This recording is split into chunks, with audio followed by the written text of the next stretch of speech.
Знаменитый нерюнгринский фотограф Юрий Коковин презентовал свою книгу о реке Чульман. Фотохудожник собрал в своем детище красочные фотографии красивых мест Южной Якутии и мощный объем полезной информации.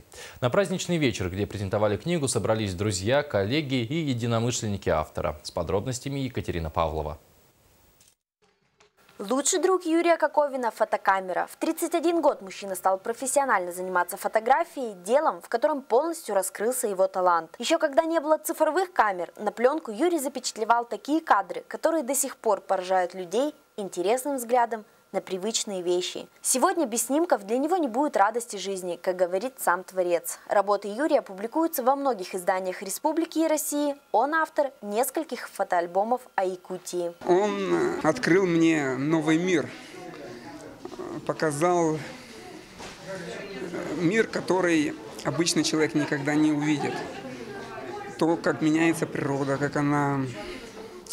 какая она живая, сколько в ней жизни, сколько в ней красок, вообще совсем другой параллельный мир. Юрий много путешествует по родному краю, останавливает мгновение своего фотообъектива на природе, быте местных жителей, фотографирует диких животных в естественной среде обитания. В своей книге «Река Чульман. От истока до устья» фотохудожник доподлинно рассказывает об окрестностях реки, природе, о животных и рыбах.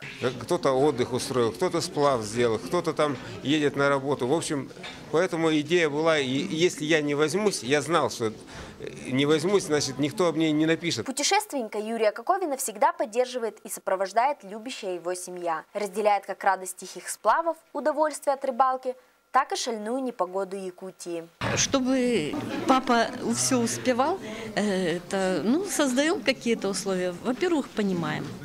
Юрий Коковин – отличник культуры республики, многократный лауреат всероссийских и республиканских фотоконкурсов, корреспондент местной газеты, ценит красоту и понимает нашу якутскую природу. Его работы давно стали одним из брендов Южной Якутии. Екатерина Павлова, Кирилл Федоров, НВК Саха-Нерюнгри.